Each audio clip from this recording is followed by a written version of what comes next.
بسم الله الرحمن الرحيم. إن الحمد لله نحمده ونستعينه ونستغفره ونعوذ بالله من شرور أنفسنا ومن سيئات أعمالنا. من يهده الله فلا مضل له ومن يضلله فلا هادي له. وأشهد أن لا إله إلا الله وحده لا شريك له وأشهد أن محمدا عبده ورسوله. يا أيها الذين آمنوا اتقوا الله حق تقاته ولا تموتن إلا وأنتم مسلمون. يا أيها الناس اتقوا ربكم الذي خلقكم من نفس واحدة وخلق منها زوجها وبث منهما رجالا كثيرا ونساء. واتقوا الله الذي تساءلون به والأرحام إن الله كان عليكم رقيبا.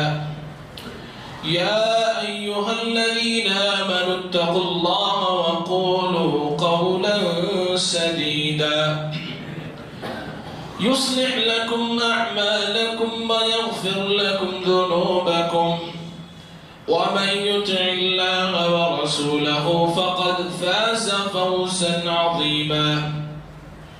أما بعد فإن خير الحديث كتاب الله وخير الهدي هدي محمد صلى الله عليه وسلم وشر الأمور محدثاتها وكل محدثة بدعة وكل بدعة ضلالة وكل ضلالة في النار. اللهم انفعني بما علمتني وعلمني بما ينفعني وزدني علما يا رب العالمين. وعن عبد الرحمن بن عوف رضي الله تعالى عنه قال قال رسول الله صلى الله عليه وسلم: إذا صلت المرأة خمسها وصامت شهرها وأطاعت زوجها وحفظت فرجها قيل لها ادخل الجنة من أي أبواب الجنة شئت. برادران اسلام، بزرگان دین، نوجوانان ملت اسلامیہ، پیارے بچوں اور ملت کی قابل احترام پردہ نشین خواتین اسلام،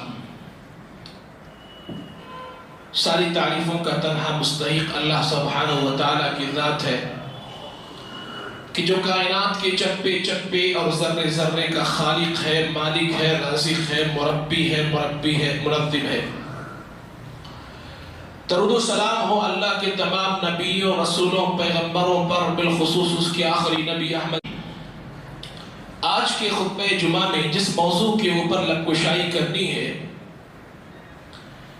وہ موضوع ہے آپ صلی اللہ علیہ وسلم کا پیغام خواتین اسلام کے نام. آپ صلی اللہ علیہ وسلم کا پیغام ملت اسلامیہ کی خواتین کے نام. ویسے تو آپ صلی اللہ علیہ وسلم کے جتنے بھی عمومی تمامی جملہ پیغامات ہیں ان میں مردوں کے ساتھ ساتھ عورتیں بھی شریک ہیں. آپ صلی اللہ علیہ وسلم نے جتنی نصیحتیں، جتنی ہدایتیں، رہنمائیاں مردوں کو کی ہے ان کے ساتھ ساتھ ان ہدایتوں کے اندر عورتیں بھی داخل ہیں. آپ صلی اللہ علیہ وسلم نے جہاں کہیں بھی مردوں کو مخاطب کر کے خطابات فرمائے ہیں ضمنی طور پر عورتیں بھی اس کے اندر شامل رہی ہیں، اس حکم کے اندر داخل رہی ہیں. لیکن آپ صلی اللہ علیہ وسلم نے کچھ پیغامات، کچھ ہدایتیں، ارشادات ایسے بھی جاری فرمائے ہیں کہ جن میں آپ صلی اللہ علیہ وسلم نے صرف عورتوں کو مخاطب کیا ہے. آپ صلی اللہ علیہ وسلم نے کچھ پیغامات صرف عورتوں کے نام سے خصوصیت کے ساتھ جاری کیا ہے. ان میں سے بعض اہم اور ضروری ہدایتیں، پیغامات، ارشادات آپ کے سامنے انشاءاللہ تعالی آج کے خطبہ جمعہ میں پیش کیے جائیں گے، تاکہ امت کی یہ مائیں، امت کی یہ بہنیں اپنا مقام سمجھ سکیں اور اپنی اپنی ذمہ داریوں کو بخوبی انجام دے سکیں. سب سے پہلے ہم یہ دیکھیں گے کہ مذہب اسلام نے اس عورت ذات کو کتنا بڑا مقام و مرتبہ دیا ہے. مذہب اسلام کا اگر مطالعہ کریں تو مذہب اسلام دنیا کا وہ واحد مذہب ہے جس نے عورت کو اتنا بڑا مقام دیا، نہ اسے نیچا کیا اور نہ ہی مکمل آزاد کھلا چھوڑ دیا ہے، بلکہ مذہب اسلام نے ہر طور پر عورتوں کی حفاظت کی ہے، ان کے مقام و مرتبے کو بلند کیا ہے. آپ عورتوں کو جس حیثیت کے اندر دیکھیں گے مذہب اسلام نے اس کا الگ مقام بتلایا ہے. عورت یا تو بیٹی ہوتی ہے یا تو بہن ہوتی ہے یا بیوی ہوتی ہے یا ماں یا پھر خالہ کی شکل میں ہمیں نظر آتی ہے سماج اور معاشرے کے اندر، اور ہر حیثیت کا ایک مقام ہے جو مذہب اسلام نے اس عورت کو دیا ہے. چنانچہ مذہب اسلام نے کہا کہ عورت جب بیٹی ہو یا بہن ہو تو اپنے پرورش کرنے والے کے لیے دخول جنت کا ذریعہ بن جاتی ہے. وعن ابی سعید الخدری رضی اللہ تعالی عنہ قال قال رسول اللہ صلی اللہ علیہ وسلم من كان له 3 بنات او 3 اخوات او ابنتان او اختان فاحسن صحبتهن واتقى الله فيهن فله الجنة رواه الترمذي في كتاب البر والصلة. اس حدیث پاک کو امام ترمذی رحمۃ اللہ علیہ نے اپنی کتاب سنن ترمذی کے اندر باب البر والصلة کے اندر نقل فرمایا ہے. اللہ کے نبی صلی اللہ علیہ وسلم بیان فرماتے ہیں کہ جس کے پاس 3 بیٹیاں ہوں یا 3 بہنیں ہوں، 2 بیٹیاں ہوں یا 2 بہنیں ہوں، وہ ان کی صحیح سے پرورش کر لیتا ہے، صحیح سے تربیت کر لیتا ہے، دیکھ ریکھ کر لیتا ہے اور اچھے گھرانے میں ان کی شادی کر دیتا ہے، تو اللہ کے نبی صلی اللہ علیہ وسلم کہتے ہیں کہ ایسا آدمی جنت میں جانے کا مستحق قرار پاتا ہے. تو یہ بیٹیاں، یہ بہنیں، مذہب اسلام نے کہا عورت اگر بیٹی ہو یا بہن ہو تو اپنے پرورش کرنے والے کے لیے، چاہے باپ ہو چاہے بھائی ہو، اس کے لیے دخول جنت کا ذریعہ ثابت ہوتی ہیں. وہیں پر یہ عورت اگر بیوی بن جائے تو مذہب اسلام نے کہا خیر متاع الدنیا المرأة الصالحہ، کائنات کا سب سے مہنگا سامان دنیا میں کوئی ہے تو یہی عورت نیک بیوی ہوتی ہے. عورت اگر نیک ہو، بیوی اگر نیک بن جائے تو مذہب اسلام نے کہا دنیا کی سب سے قیمتی شے ہے. اور مذہب اسلام نے کہا خیارکم خیارکم لنسائہم، اے لوگوں اگر تم جاننا چاہتے کہ تم میں سب سے بہتر کون ہے تو دیکھو ایسے آدمی کو کہ اس کا معاملہ اس کی بیوی کے ساتھ کیسا ہے. اگر تم اپنے بیویوں کے ساتھ اچھے ہو تو تم اچھے ہو، اور اگر تم اپنی بیویوں کے ساتھ برے ہو تو تم برے ہو. گویا مذہب اسلام نے عورت کو اتنا بڑا مقام دیا کہ اس کے ساتھ حسن تعامل کو مرد کے اچھا یا برا ہونے کا میزان مقرر کر دیا. کہا کسی کو بارے میں جاننا ہو کہ اچھا ہے کہ نہیں، وہ دیکھے کہ اس کا معاملہ اس کی بیوی کے ساتھ کیسا ہے. اگر بیویوں کے ساتھ اس کا تعامل اچھا ہے، اس کا معاملہ اچھا ہے، اس کا برتاؤ اچھا، تو یہ سمجھ لو وہ اچھا آدمی ہے. یہی عورت اگر ماں بن جائے تو مذہب اسلام کیا کہتا ہے. ایک صحابی اللہ کے نبی صلی اللہ علیہ وسلم کے پاس آئے، کہتے یا رسول اللہ اردت ان اغزو فجئت ان استشیرک، اللہ کے پیارے حبیب میں جہاد میں جانا چاہتا ہوں، میں آپ سے مشورہ طلب کرنے کے لیے آیا ہوں. اللہ کے نبی صلی اللہ علیہ وسلم کہتے ہیں هل لك من قال نعم فالزمها فإن الجنة تحت رجليها، رواه البخاری البخاری فی کتاب الجہاد. اس حدیث پاک کو امام بخاری رحمۃ اللہ علیہ نے کتاب الجہاد کے اندر نقل فرمایا. کہتے ہیں صحابی کیا تمہاری ماں زندہ ہے؟ کہا اللہ کے پیارے حبیب ماں تو زندہ ہے. کہا جا اس کی خدمت کر. اس عورت اس ماں کے قدموں تلے اللہ نے جنت کو رکھ دیا ہے. وہیں پر یہ عورت اگر خالہ بن جائے تو اللہ کے نبی صلی اللہ علیہ وسلم کہتے ہیں یہ کبیرہ گناہوں کی مغفرت کا دریا بن جاتی ہے. بھائیو عورت جس بھی حیثیت میں پہنچ جائے, جس بھی درجے میں پہنچ جائے, مذہب اسلام نے اس کا الگ مقام الگ مرتبہ ہی بیان کر دیا ہے اور کہا اس عورت ذات کو بڑا ہی مقام حاصل, بڑا ہی مرتبہ حاصل ہے. ایک سوال یہ اٹھتا ہے کہ آخر مذہب اسلام نے عورت کو اتنا بڑا مقام, اتنا بڑا مرتبہ کیوں دیا ہے؟ تو اس کا جواب یہ ہے کیونکہ عورت کی ذمہ داری بہت بڑی ہے, اسی لیے مذہب اسلام نے اس کو بڑا مقام عطا کیا ہے. نسلوں کی اصلاح کی ذمہ داری, امت کو ایک اچھا انسان دینا, امت کو اچھا نوجوان دینا, امت کی اصلاح خیر خائی کے لیے نیک اولاد جنم دینا, اس عورت کی بہت بڑی ذمہ داری ہے. یہ عورت اگر سدھر جائے تو بڑے بڑے محدثین کو جنم دیتی ہے. یہ عورت اگر بگڑ جائے تو فرعون اور قارون جیسے لوگوں کو پیدا کرتی ہے.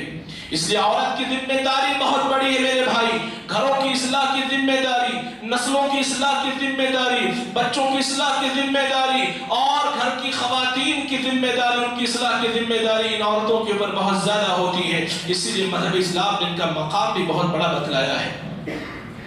اسی طریقے سے اسی اعلیٰ مقام و مرتبے کی پیش نظر چونکہ ذمہ داری بڑی ہے, مقام بھی بڑا ہے, مرتبہ بھی بڑا ہے, اللہ کے نبی صلی اللہ علیہ وسلم نے خصوصی پیغام ان عورتوں کے نام جاری کیے ہیں. سب سے پہلے وہ حدیث پڑھ لیتے ہیں جس حدیث کے اندر اللہ کے نبی نے 4 اہم باتوں کی وصیت فرمائی. 4 اہم باتیں اللہ کے نبی نے ان عورتوں کے نام جاری فرمائے, 4 اہم پیغامات جاری فرمائے اور کہا کہ اگر عورت جنت میں داخلہ چاہتی ہے تو ان 4 باتوں کو اپنا لے, جنت میں جانے سے کوئی چیز اسے نہیں روک سکتی ہے. وعن عبد الرحمن بن عوف رضی اللہ تعالی عنہ قال قال رسول اللہ صلی اللہ علیہ وسلم اذا صلت المرأة خمسها وصامت شهرها واطاعت زوجها وحفظت فرجها قیل لها ادخل الجنہ من ای ابواب الجنت شئت. رواہ احمد فی مسندہ. اس حدیث پاک امام احمد رحمۃ اللہ علیہ نے اپنی مسند کے اندر ایسے ہی نقل فرمایا ہے. عبد الرحمن بن عوف رضی اللہ تعالیٰ عنہ کہتے ہیں کہ نبی کریم صلی اللہ علیہ وسلم نے بیان فرمایا کہ 4 کام اگر عورت کر لے تو کل قیامت کے دن اس سے کہا جائے گا تیرے لیے جنت کے 8 دروازے کھلے ہوئے ہیں, جس بھی دروازے سے تو داخل ہونا چاہے تجھے اختیار ہے, تجھے مکمل اجازت ہے. وہ 4 کام کیا ہے؟ اللہ کے نبی کہتے ہیں اذا صلت المرأة خمسها, اگر عورت 5 وقتہ صلوات کا اہتمام کر لے, ظہر عصر مغرب عشاء فجر کی نمازوں کو پابندی کے ساتھ ادا کر لے, یہ پہلی خصلت ہے, پہلی نصیحت ہے, وصیت ہے, پہلا پیغام اللہ کے نبی صلی اللہ علیہ وسلم کا.